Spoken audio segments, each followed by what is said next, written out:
Hello class. आज हम लोग चर्चा करेंगे क्लास 10th मैथ का पार्ट 2 का वीडियो हम लोग आज स्टार्ट करेंगे। इससे पहले हम लोगों ने पार्ट 1 वीडियो किया था, अब पार्ट 2 हम लोग स्टार्ट करने जा रहे हैं। तो आज की वीडियो में हम लोग चर्चा करेंगे prime factor, LCM HCF, composite number और साथ ही साथ टर्मिनेटिंग, नॉन टर्मिनेटिंग और इरेशनल नंबर के बारे में हम लोग इन 4 से 5 टॉपिक्स पे हम लोग आज डिस्कशन करेंगे। तो सबसे पहले प्राइम फैक्टर।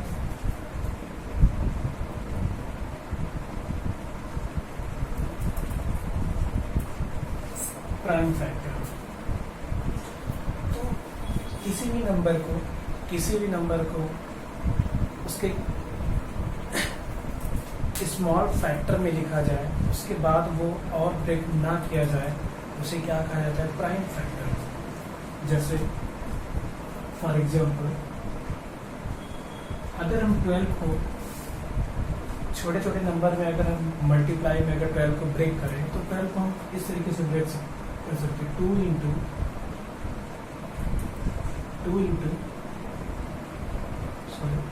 इंटू 3। अगर हम यहाँ पे मल्टीप्लाई करेंगे तो 2 का 2 में मल्टीप्लाई करेंगे 4 और 4 3 12। इस तरीके से कह सकते हैं 12 का जो प्राइम फैक्टर होगा वो 2 इंटू 3।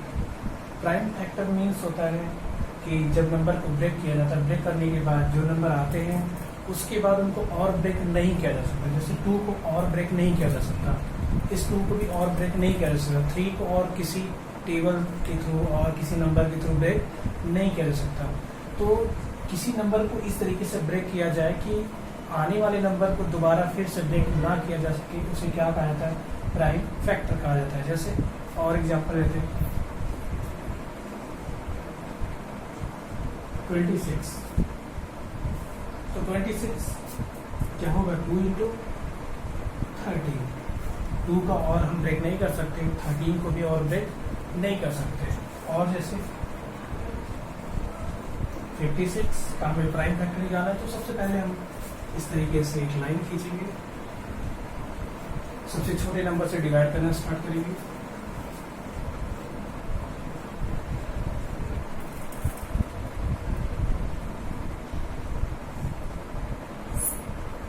तो जब यहाँ पे 1 आ जाएगा तो वहीं पे हम स्टार्ट कर जाएंगे। और यानी कि हम 56 को इस तरीके से ले सकते हैं 2 इंटू 7। तो किसी नंबर को छोटे छोटे नंबर में ब्रेक करके उसके इंटू में लिखना ही क्या कहलाता है? Prime factor. और उस नंबर में ब्रेक करना जो कि अब आगे चल के और ब्रेक ना किया जा सके, तो इस तरीके से जिस फैक्टर में ये ब्रेक किया जाता है उसे क्या कहते हैं? Prime factor. Okay, I hope आपको क्लियर हो गया होगा।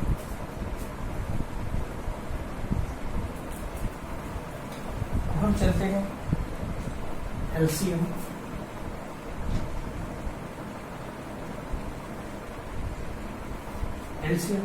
Lowest common multiple. एलसीएम कैसे फाइंड आउट किया जाता है? कैसे किया जाता है? जैसे एग्जाम्पल के थ्रू अगर हम देखें,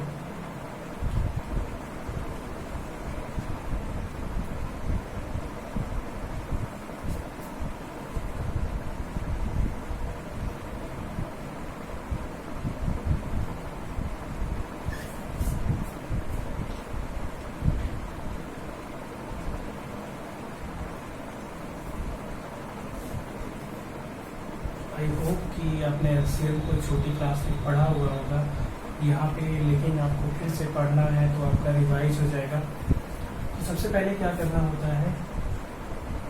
पहले 18 का फैक्टर प्राइम फैक्टर करना होता है, फिर 34 का प्राइम फैक्टर करना होता है,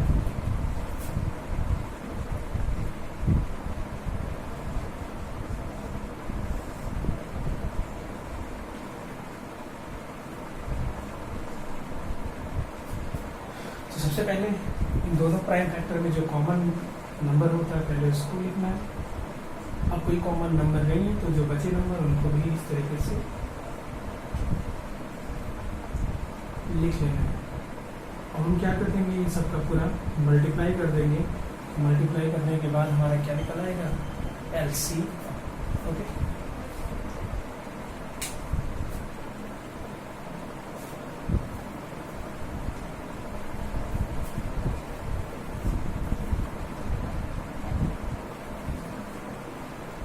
तो LCM और SCF में एक फार्मूला होता है, LCM into SCF equal to first into second number. जिन दो नंबर का LCM और SCF निकाला गया है, जिन दो नंबर का LCM और SCF निकाला गया है, उनका जो प्रोडक्ट होता है वो उनके LCM और SCF के प्रोडक्ट के क्या होता है, इक्वल होता है। जैसे हम वेरीफाई करके इसको देखेंगे,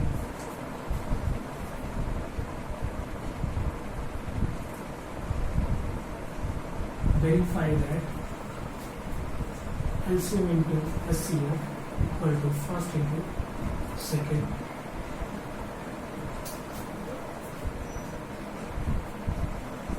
of a given number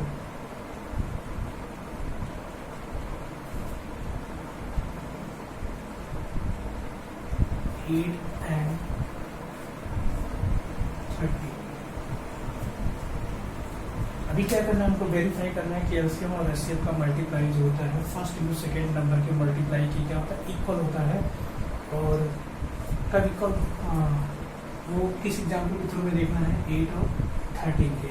तो सबसे पहले हम 8 और 13 के LCM और SCF निकालेंगे, फाइंड आउट करेंगे।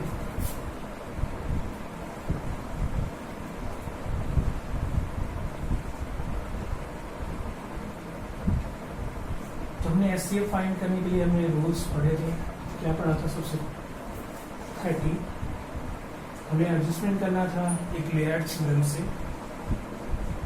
तो 8 इंटू 3 प्लस 6, फिर 8 को हम एडजस्ट करेंगे 6 के साथ, 6 को एडजस्ट करेंगे 2 के साथ।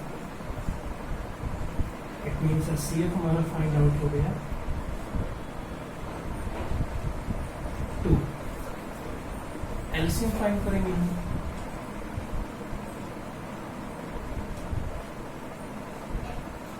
8 का पहले कॉमन फैक्टर करेंगे,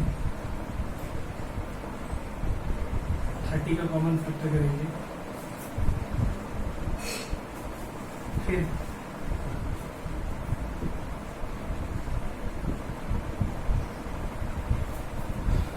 कॉमन नंबर पे यहाँ से लेंगे 2। अब कुछ भी कॉमन नहीं है, सारे नंबर पे यहाँ पे क्या कर लेंगे, लिख लेंगे। मल्टीप्लाई करने के बाद 120। अब हमें वेरीफाई करना है, तो वेरीफाई में LCM into SCF equal to first into second. LCM आपका गिवन है, सॉरी LCM आपका आया तो 120, SCF 2, first number 8 and second number 30, तो 240, यहाँ पे भी 240। तो यहाँ से वेरीफाई हो गया कि दोनों क्या आ रहा है, कॉमन आ रहा है। तो इस तरीके से ये वेरीफाई हो गया। तो आप नोट कर लीजिए।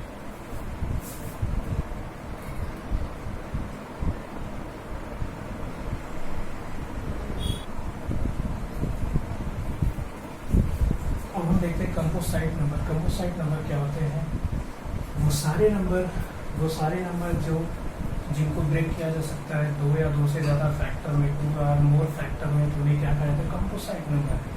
ठीक है, जैसे for example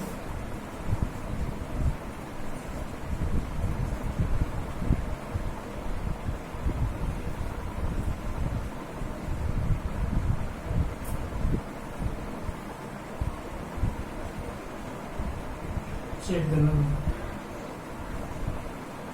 and check the number is composite.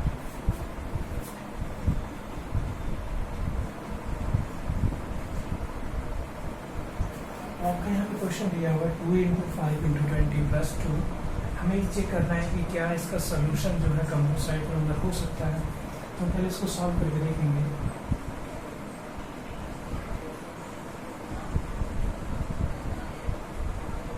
यहाँ पे मल्टीप्लाई 200 प्लस 202। क्या हम इसको 2 और मोर फैक्टर में लिख सकते हैं? तो जी हाँ, हम इसको 2 और मोर फैक्टर में लिख सकते हैं, यानी कि हमारा कंपोसाइट नंबर है।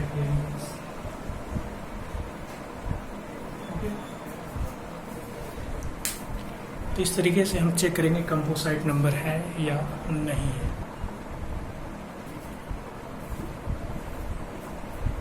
अगला टॉपिक है हमारा ये रेशनल नंबर।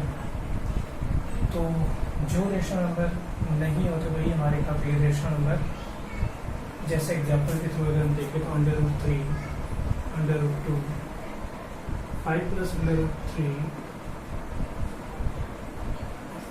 ये सारे हमारे किसके एग्जांपल है? इरेशनल नंबर के।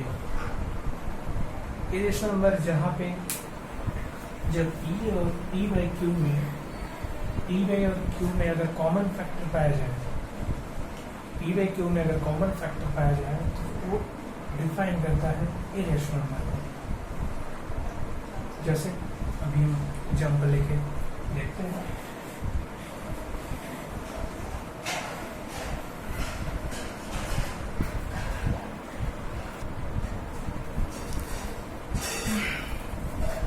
जैसे इस क्वेश्चन में प्रूव करना है कि √5 इज इरेशनल नंबर, हमें ये प्रूव करना है कि √5 जो हमारा इरेशनल नंबर है। तो कोई भी ऐसा सोल्यूशन जब हम स्टार्ट करते हैं तो हमें प्रूव करना है इरेशनल नंबर, लेकिन हम मान के हम लेट करके ये स्टार्ट करेंगे कि हमारा √5 जो है रेशनल नंबर है।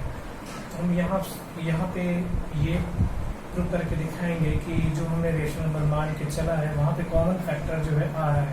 अगर कॉमन फैक्टर आ रहा है तो ये रेशनल नंबर नहीं हो सकता। स्टार्ट करते हैं हम। सबसे पहला काम हमने जो इरेशनल नंबर प्रूव करना है उसको लेट करेंगे rational number. √5 equal to let √5 equal to P by Q। हमने क्या मान लिया कि P √5 जो है वो हमारा क्या रेशनल नंबर है। आपको पता है रेशनल नंबर क्या होता है? P by Q form is called rational number where Q is not equal to 0। तो हमने √5 को क्या मान लिया? Rational number. अब रेशनल नंबर मान के हम स्टार्ट करेंगे। तो सबसे पहले स्क्वायरिंग भी both side, squaring both side. हम क्या करेंगे? दोनों साइड का स्क्वायर करेंगे। इधर पे स्क्वायर करेंगे, यहाँ पे स्क्वायर करेंगे। तो 5 इक्वल टू P का स्क्वायर अपॉन Q का स्क्वायर। ये यहाँ से 5 P का square equal to 5 Q square. अगर हम इस इक्वेशन को अगर हम देखें तो यहाँ से हमें ये दिख रहा है कि P स्क्वायर जो है 5 का मल्टीपल है। P स्क्वायर जो है 5 का मल्टीपल है। तो हम यहाँ कह सकते हैं 5 P square is multiple of P। P square जो है P का मल्टीपल है, या हम यहाँ से ये भी कह सकते हैं P is multiple of 5। P square अगर 5 का मल्टीपल है तो P भी 5 का मल्टीपल होगा। अगेन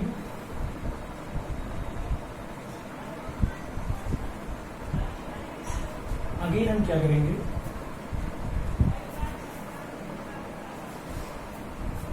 लेट करेंगे या पुट करेंगे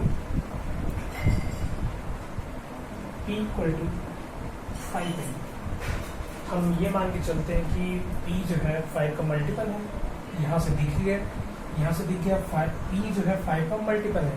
यानी हम P के प्लेस पे ये पुट कर सकते हैं। 5 के मल्टीपल में हम क्या कर सकते हैं? यहाँ पे P के प्लेस पे हम पुट कर सकते हैं। ये हमारी इक्वेशन नंबर तो फ्रॉम 1। तो हम P के प्लेस पे क्या पुट करेंगे? 5।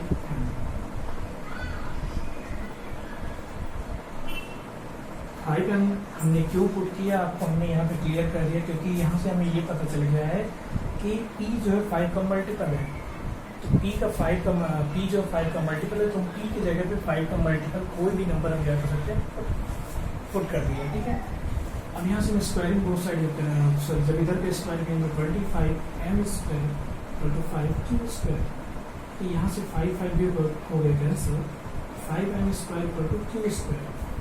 आपको यहाँ से सीधा सीधा दिख रहा है कि q जो है वो भी 5 का क्या है, मल्टीपल है, तो हम लिख सकते हैं q square is multiple of 5। q square भी जो है 5 का क्या है, मल्टीपल है, तो यहाँ से कह सकते हैं q इज मल्टीपल ऑफ 5। जब q स्क्वायर 5 का मल्टीपल है तो q भी 5 का क्या हो जाएगा, मल्टीपल हो जाएगा। ठीक है, पॉइंट नंबर 3। अभी यहाँ से हम एक पॉइंट हमने क्या कहा था कि इट इज इम्पॉसिबल कि जो है कोई एक कॉमन नंबर जो है दो को दोनों का क्या बन जाए, फैक्टर बन जाए। p का फैक्टर 5 भी बन गया और q का भी फैक्टर क्या बन गया, 5 बन गया। तो यहाँ पे लिखेंगे इट इज इम्पॉसिबल,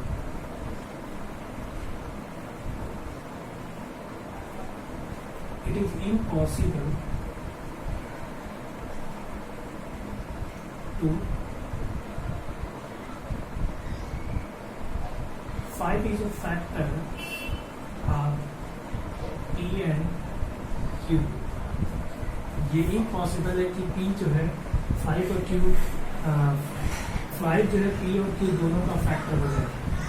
जब ये इम्पॉसिबल है तो कॉमन सी बात है, तब ये p बाई q जो है जो हमने लेट करके स्टार्ट किया था ये रेशनल नंबर होगा नहीं, क्योंकि यहाँ से ये प्रूफ हो गया कि 5 जो है इम्पॉसिबल है कि 5 जो p और q दोनों का क्या बन जाए, फैक्टर बन जाए।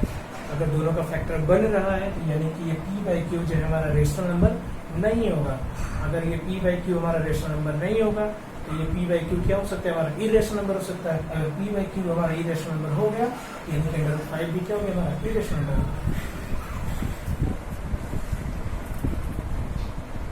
Hence, p by q is not rational number।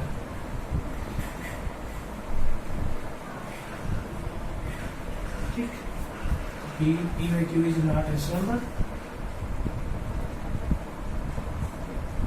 then number 5 is irrational number. अब यहाँ से ये प्रूफ हुआ कि √5 जो है हमारा क्या इरेशनल नंबर। आप इस तरीके से प्रूफ करके आप दिखाएंगे इरेशनल नंबर। आप इसको नोट डाउन कर लीजिए।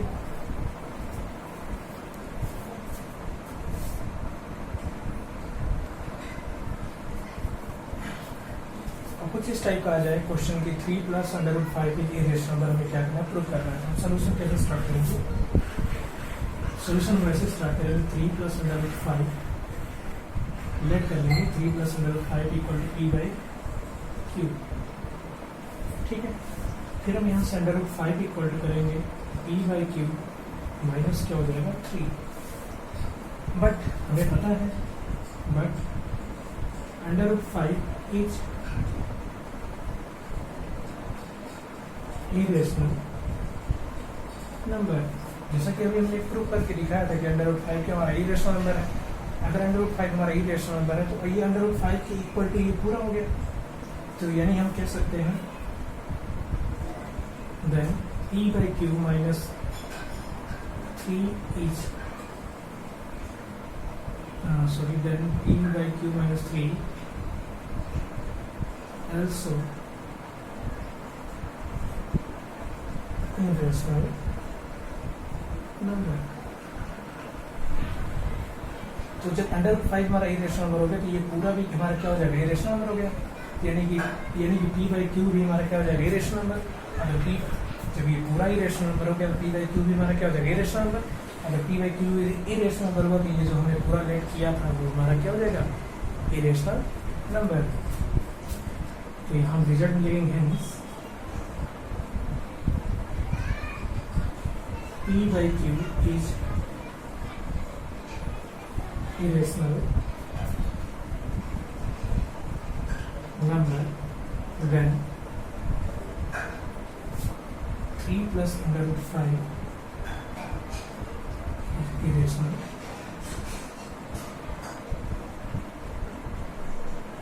number. Okay.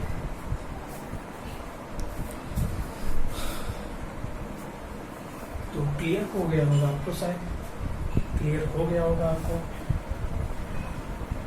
ठीक है, अब आगे चलते हैं।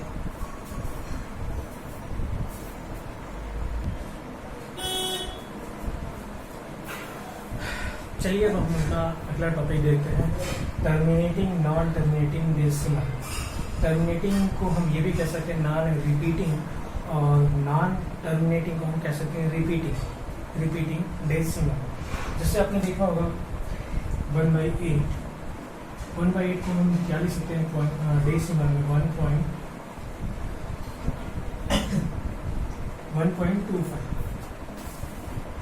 ओके, अब 1/3 को हम क्या लिख सकते हैं 0.0333।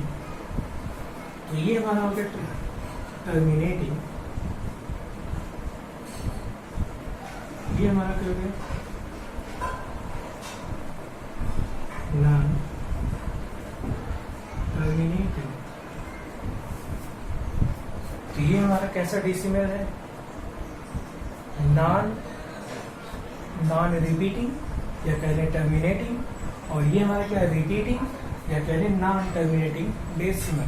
ठीक है, तो ये छोटी क्लासेस की बात है कि आप डिवाइड करके आप ऐसे बता सकते थे कि जिसमें रिपीट होता है जिसमें रिपीट नहीं होता। लेकिन आप क्लास 10th स्टैंडर्ड में आप पढ़ रहे हैं, तो आपको ये डिवाइड करके नहीं बताना है। आपको कैसे बताना है, तो आपको क्या करना है कि जो डिनोमिनेटर होता है उसका आपको फैक्टर करना है। फैक्टर करने के बाद आपको ये देखना है कि वो फैक्टर किस फॉर्म में आ रहा है। जैसे हमने कोई रेशनल नंबर में ऐसे दिया हुआ है, तो हम क्या करेंगे q का फैक्टर करेंगे। हम q का फैक्टर करने के बाद q का फैक्टर कुछ इस तरीके से 2 के पावर n के फॉर्म में, 2 के पावर n के फॉर्म में हो, या q हमारा 2 के पावर 5 के पावर m के फॉर्म में हो, या q हमारा जो है 2 के पावर n और 5 के पावर m के फॉर्म में हो। जब भी ऐसा हमारा रेशो नंबर आएगा तो हम कहेंगे वो हमारा टर्मिनेटिंग होगा। ठीक है, जब कुछ इस तरीके से हमारा आएगा तो हम क्या कहेंगे टर्मिनेटिंग है। इनके अलावा जो भी अगर हमारा कहीं से ऑड नंबर आ गया तो हम कहेंगे वो नॉन टर्मिनेटिंग डेसिमल है। ठीक है, तो ये हमारी कंडीशन किसके लिए है, टर्मिनेटिंग के लिए।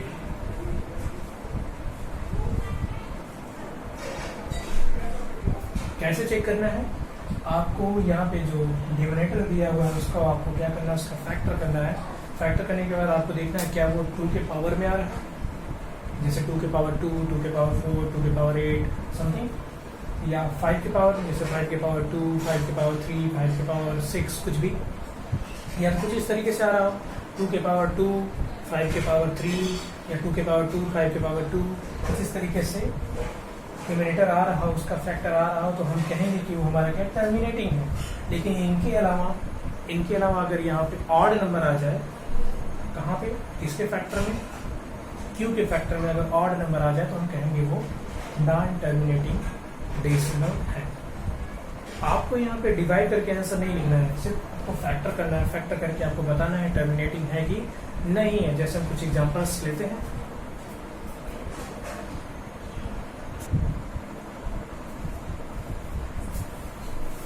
तो ये आपका एक क्वेश्चन है, check the terminating and non terminating decimal. ये आपको दिए गए हैं, इनमें आपको बताना है कि कौन सा टर्मिनेटिंग है, कौन सा नॉन टर्मिनेटिंग है।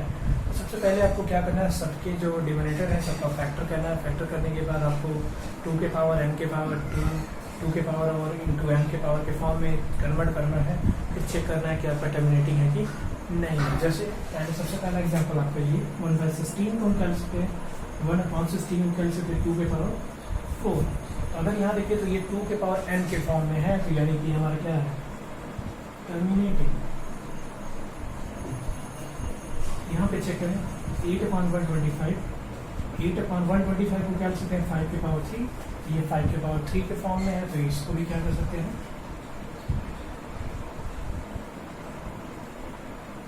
टर्मिनेटिंग। 5/20, 5/20 को क्या लिख सकते हैं 4 इंटू 5, या 5 इसको हम क्या लिख सकते हैं 2 के पावर 2 इंटू 5, यानी यहाँ भी हम क्या कर सकते हैं, ये 2 के पावर 5 और 2 के पावर 2 और 5 के पावर 1 के फॉर्म में है, ये 2 के पावर n और m 5 के पावर m के फॉर्म में दिख रहा है, तो ये भी हमारा क्या हो जाएगा टर्मिनेटिंग।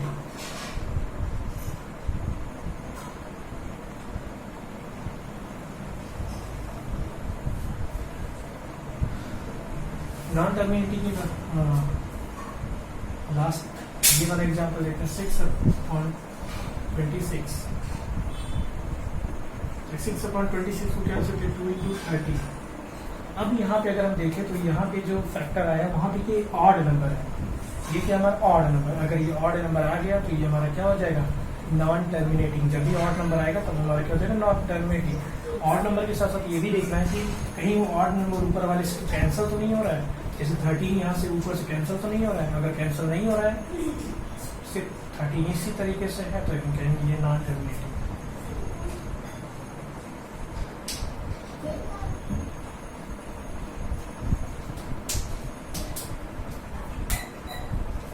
ओके, आई होप आपको ये कॉन्सेप्ट टर्मिनेटिंग नॉन टर्मिनेटिंग का क्लियर हो गया होगा। तो इस तरीके से हमारा ये जो क्लास 10th का जो पहला चैप्टर था रियल नंबर, वो यहीं पे समाप्त होता है। तो रियल नंबर अब हमारा जो अगला वीडियो आएगा वो हमारा चैप्टर नंबर 2 से स्टार्ट होगा। तो चलिए अब यहीं पे इस वीडियो को क्लोज किया जाता है। अब नेक्स्ट वीडियो में चैप्टर 2 के टॉपिक्स को लेके आया जाएगा। तो अब आप क्या करेंगे, जो भी आपके टॉपिक्स जो आपको बताया गया, जो भी सोल्यूशन बताया गया, जो भी एग्जाम्पल बताया गया, आप इन एग्जाम्पल्स के थ्रू जो है आप चैप्टर नंबर 1 रियल नंबर के जितने भी एक्सरसाइज है आप उनको करने की कोशिश करेंगे। जो क्वेश्चन नहीं आएंगे, अगर जो भी प्रॉब्लम हो रही है आपको, तो आप कमेंट बॉक्स में आप हमें सेंड कर दीजिएगा। जब भी हमें टाइम मिलेगा हम आपको बता देंगे। Okay, thank you.